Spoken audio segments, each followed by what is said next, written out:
conocimiento y permanencia. Esta cuestión, esta palabra es muy importante, la parte de permanencia, porque es el de la estabilidad en el empleo. Ajá.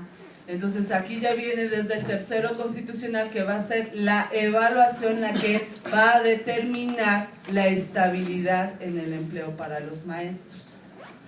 Y bueno, en esta reforma educativa ya se van a modificar, o más bien en la Ley de Servicio Profesional Docente, se va a modificar el tipo de nombramientos que hasta ahorita sabíamos que nos regían, que era el 97, el 95 y la base, el código 10. Ahora ya hay nombramientos que es el inicial, el provisional, por tiempo fijo y el definitivo. Pero no nos dejemos engañar por este nombramiento que se dice llamar definitivo, porque no va a ser tal. O sea, no le llaman que va a ser una plaza base, sino, ahorita les voy a explicar. Todos estos nombramientos van a depender de la evaluación que les hagan a los maestros. El nombramiento inicial es un nombramiento de 3 años, que cada año se va a estar evaluando al maestro durante 3 años. Es como un contrato de prueba. No sé si ustedes llegaron a escuchar las implicaciones de la reforma laboral. La misma reforma laboral planteaba, pero para los trabajadores del apartado A, pues esta cuestión del contrato a prueba. Y que si el patrón ya no quiere o no le sirves después de ese contrato a prueba, pues te puede despedir ya sin ninguna responsabilidad. Acá es algo parecido, en donde, bueno, al maestro le dicen, te vamos a evaluar, vas a tener un nombramiento inicial, pero de 3 años. Ya después, si pasas tus evaluaciones, entonces te podremos dar tu plaza definitiva. Ajá. Pero esa plaza definitiva es igual engañosa, porque en realidad esa plaza definitiva estará siendo evaluada cada 3 años. Y si el docente no aprueba esas evaluaciones, pues se le cambiará de función. No se le dice que va a ser cesado, sino que se le cambiará de función a una función de tipo administrativo. Y es decir, bueno, ahí entonces, ¿qué va a pasar con el personal de apoyo y asistencia? Ajá. Nuestra materia de trabajo va a estar en riesgo, porque entonces ahora resulta que van a ser maestros que van a estar cubriendo también funciones administrativas, aquellos que supuestamente no pasen la evaluación. Entonces también, aunque no diga estas leyes reglamentarias, no estén señalando al PAE, lo cierto es que sí nos está golpeando, y lo peor es que no hay nada reglamentado en torno al PAE, y eso nos pone en una situación de mayor vulnerabilidad. O sea, podríamos decir, bueno, qué bueno que a nosotros no nos toca, porque no está ahí establecido, pero yo creo que más bien eso tiene un mayor riesgo, el que no está establecido. Bueno,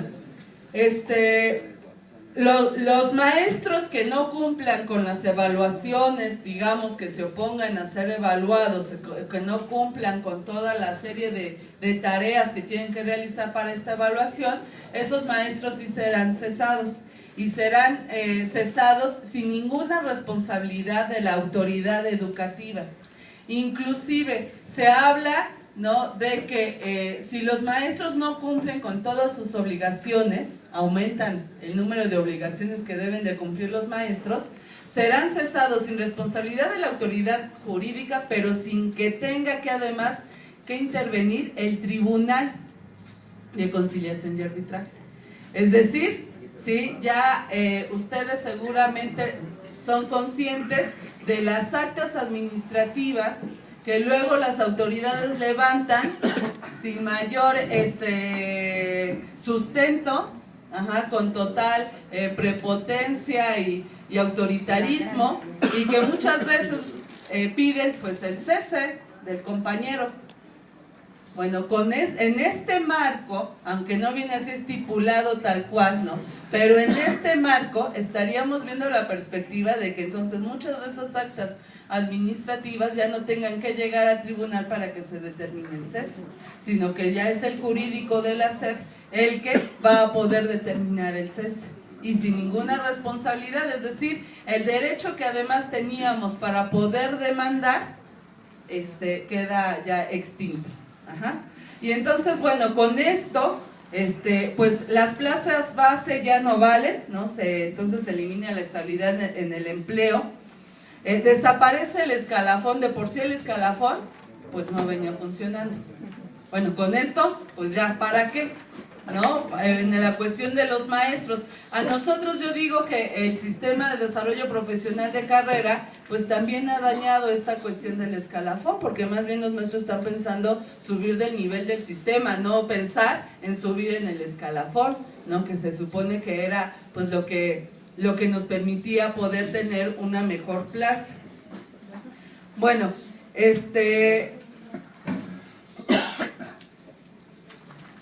entonces estamos hablando que esta reforma educativa nos pone en una situación de total vulnerabilidad, digamos a los profesores, que está establecido de manera explícita, pero a nosotros yo creo que también esta reforma ya nos ha ido afectando. De hecho, me parece que no tuvieron que aprobar las leyes reglamentarias para ya empezar a implementar una serie de medidas que nos afectan. Voy a leer este artículo que viene en la Ley General de Educación, que dice: el Estado y sus entidades organizarán servicios permanentes de promoción y asesoría de educación para adultos y darán las facilidades necesarias a sus trabajadores y familiares para estudiar y acreditar la educación preescolar, primaria, la secundaria y media superior. Es decir, se hizo obligatoria la educación media superior. ¿Pero qué hicieron las autoridades al interpretar este artículo? Es bastante burdo, porque dicen, pues como ya la educación media superior es obligatoria, entonces para todos los trabajadores, el PAE, se les exige preparatoria. Y lo que ha estado sucediendo es que a los nuevos ingresos o reingresos ya se les pide preparatoria. Pero inclusive sabemos en algunos niveles que los compañeros han sido desplazados por no tener preparatoria. Ajá, o sea, se volvió como una causal para despedir a compañeros, a PAE, ¿no? Personal de apoyo. Entonces, bueno, resulta totalmente absurdo. Esa fue una explicación que en un momento nos dio Álvarez Retana, esa interpretación, lo cual es totalmente absurdo, porque el asunto es, el Estado es el que debe garantizar, no que los trabajadores son los que ahora fuerzas todos preparatoria como si fuera un ultimátum, pero ya es algo que se está llevando a cabo, en los hechos. Bueno, entonces con todo esto hablamos de que la reforma educativa que nos han dicho que sirve para poder evaluar a los maestros, que los maestros se niegan a ser evaluados, que es para el bienestar de los niños y de la educación, pues vemos que es totalmente falaz, porque en realidad estamos hablando, sí, de una evaluación, pero de una evaluación que es punitiva, y que precisamente eso es lo que han estado debatiendo los maestros, que ellos no tienen miedo a ser evaluados, sino que quieren una evaluación que realmente sea integral y que les ayude a mejorar su desempeño educativo. Además de que esta evaluación no toma en cuenta las diferentes condiciones estructurales, ¿no? Sociales, económicas que existen. Y ahora con todo esto del movimiento, pues bien se ha hecho en las redes sociales mostrar cómo están muchas de las escuelas, ¿no? En comunidades como Guerrero, Chiapas, en donde precisamente se pregunta, la evaluación, que es una evaluación estandarizada, ¿va a tomar en cuenta esas condiciones? O aquí mismo, no nos vayamos tan lejos, en escuelas de Iztapalapa, de la GAM, ¿no? De Venustiano Carranza, ¿en qué condiciones se encuentran las escuelas? Y bueno, pues es cierto que la evaluación no va a tomar en cuenta esas desigualdades, y que con ello va a justificar entonces el despido de los maestros. Y bueno, nada, para ya ir cerrando, está la cuestión también dentro de esta reforma educativa de la autonomía en la gestión escolar, que se oye muy rimbombante, pero que, bueno, implica la privatización de la educación. Voy a leer lo que se refiere a la autonomía de gestión de las escuelas. Dice, ante los órdenes de gobierno que corresponda, bueno, la autonomía de gestión de las escuelas se fortalecerá, ¿sí? Ante los órdenes de gobierno que corresponda con el objetivo de mejorar su infraestructura, comprar materiales educativos, resolver problemas de operación básicos y propiciar condiciones de participación para que alumnos, maestros y padres de familia, bajo el liderazgo del director, se involucren en la resolución de los retos que cada escuela enfrenta. Bueno, entonces, ¿qué significa eso? Que van a ser los padres, ¿sí?, los maestros, los directivos, los responsables de mantener la escuela en cuanto a su infraestructura.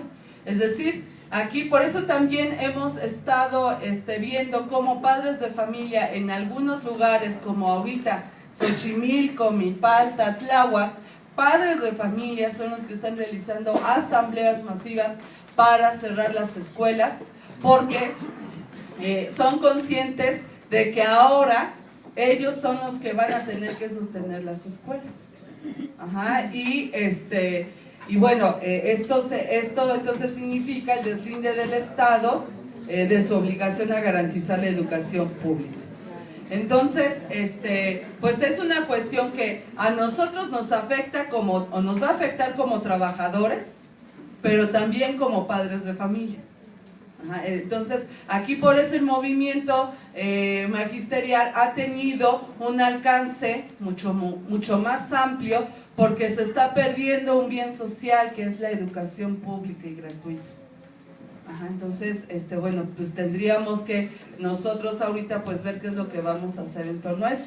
Y ya nada más, pues para cerrar, pues leerles este extracto de la Ley General de Educación, que para mí resulta el total cinismo de toda esta reforma educativa, que dice: el Estado otorgará un salario profesional digno que permita al profesorado de los planteles del propio Estado alcanzar un nivel de vida decoroso para ellos y su familia.